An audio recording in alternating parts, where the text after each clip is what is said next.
isi ụmụazị anyị niile ndị pụrụ mba ọzọ jee chụ ife afọ ya eri a sị ka ije gọziere m fa gọziere m agba ego be anyị agba ego nkịtị gọziere m ọnwa na Zimbabwe gọziere m egbe gọziere m idigba gọziere m nwata malife chere ihe gọziere m ikenga gọziere m akpa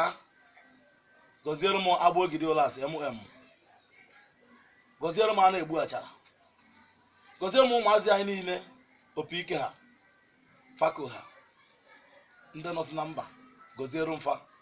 bupụrụ ha uke mmadụ eze agba gọziere m fa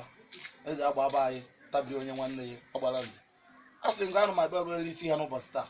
ọ na-asị gụ na agba n'anụ gọziere m fa na-eke gọzikwa m nwe okoko dono ana m ayọ ụnụ bupụrụ ha njọ dị n'ihu ha nọghị n'azụ ọ nọghị n'azụ ka ha nọghị n'ihu bupụrụ ha ife arịrị ife mwute ana m ekpere tokwu n'ihi emezuru ya jee gbuwarụ ha ụzọ ha ya enwepụ ego n'ime ego ha nweburu mbụ gona chukwu na ala chụba ndị ajọ mmadụ ebe ha nọ ana m ekpere onye kwe n'ihi emezuru anyị ya ma ndị ncheta akpa afa ma ndị be echeta ụwa akpa afa ana m ekpere